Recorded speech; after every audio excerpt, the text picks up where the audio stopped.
Before that, there's something? Okay, we can go on. Okay, so this book begins with Mayan, who is the man of the sea. Mayan is like all of us. He loves the ocean. He doesn't like to come on the land at all. So he has a boat and he keeps traveling all his life in the ocean. He hardly touches the shore once in a while. So he's very familiar with all the creatures in the ocean. They are his friends. The enormous ocean is his world. Okay.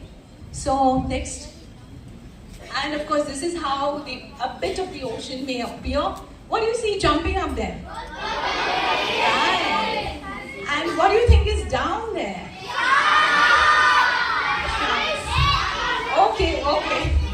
Let's go to the next. Alright, do you know what are those colorful formations? Corals. Okay. And what you see above are the beautiful fish, like a parrotfish. There is a fish called the parrotfish, which has a mouth like the beak of a parrot, and it goes crunch, crunch, crunch on the corals. It actually chews up the corals, and it eats what is inside the corals. Okay, next please. And here you see the damselfish.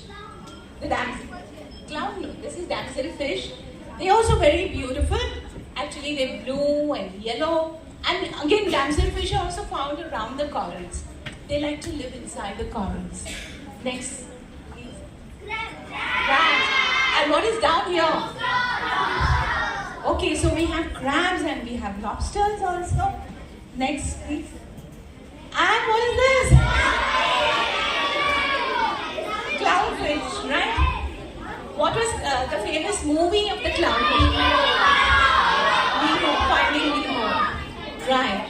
So, there is this place in Airoli where Mangrove Foundation has a nature interpretation center, and they told us that after the movie Finding Nemo, everybody started going and collecting clownfish to put in their aquarium in the house, put in their fish tanks in the house. Everybody started taking the clownfish to make them into pets.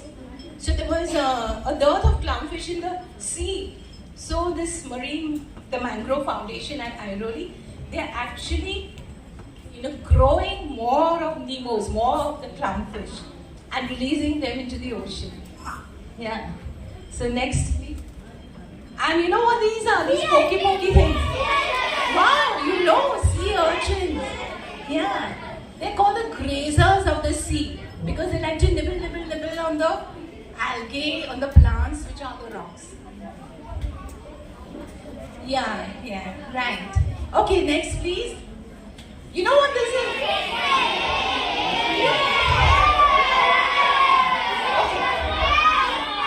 They are the snails.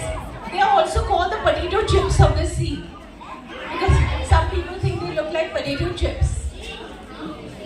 And of course there is coral also around. What is this? We all know the jellyfish. Did you know that some jellyfish is bioluminescent? It gives out light. And sometimes in the ocean, there is what is known as a jellyfish bloom. When lots and lots of jellyfish are formed, they cover the surface of the water. So imagine what it would look like, so many jellyfish just covering the water. Next please. And they are the starfish, but because they are not fish, nowadays marine biologists prefer to call them sea stars. Instead of starfish, we call them sea stars. Do you know how a sea star eats? You will say yuck, because its mouth is in the center. Can you see the mouth? And it takes its stomach out into the water, and then it grabs whatever its food is and dissolves it, and then puts the stomach back into its body. But that's how it is. Next week.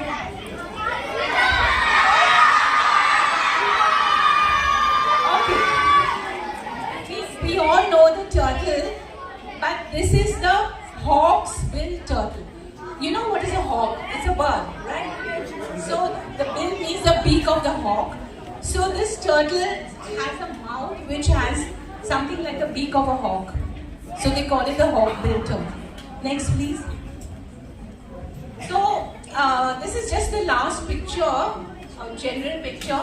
You know, this is a quote by Dr. Jane Goodall, who is going to visit India in November.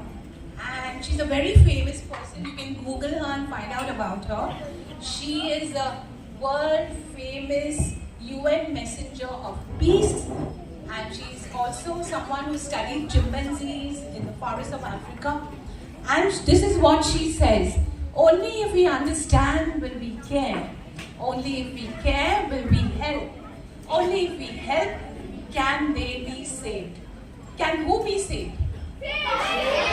All the marine creatures. Yeah, thank you. So, I don't think there's another slide.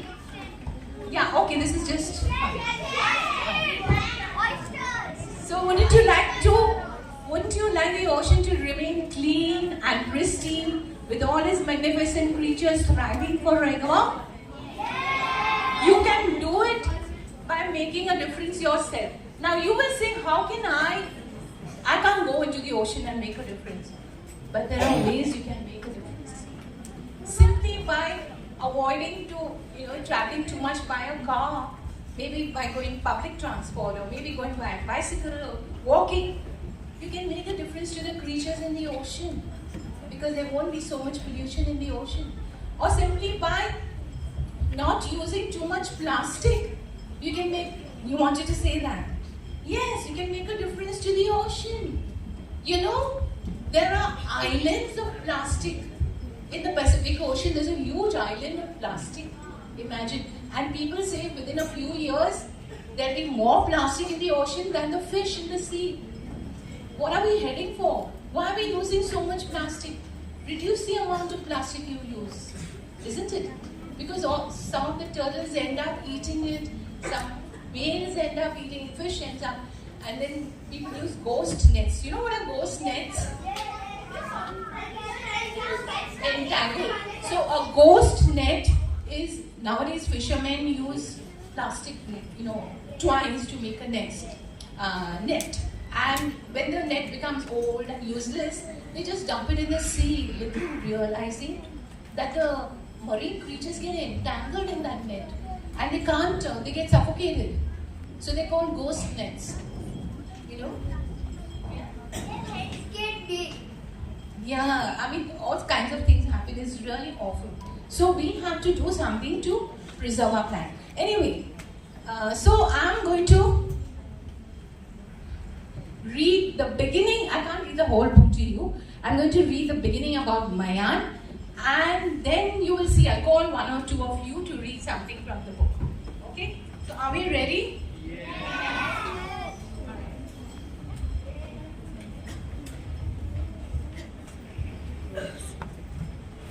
So Mayan is the man of the sea. And in the first picture that I had shown you, Mayan was talking to an albatross. You know what is an albatross? An albatross is a seabird which has the widest wingspan, almost 11 or 12 feet wide. 12 feet is huge, taller than the ceiling here. So imagine the wings of the albatross are so huge.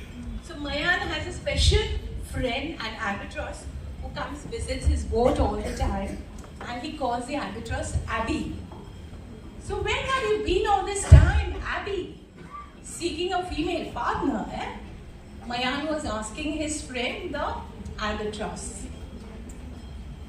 And he tossed the bird, perched on the bow of the boat, some fish he had just caught. In response, the albatross flapped his great wings, screeched his thanks, and after circling once above Mayan's head, soared high up in the sky. Mayan looked up at him with a fond smile. Yes, this is our magic kingdom, the sea and the sky. It's a magic kingdom, isn't it? Yes. Mayan could truly be called a man of the sea. The sea had always held a special attraction for him. Even as a child, he would gaze enthralled at the vast expanse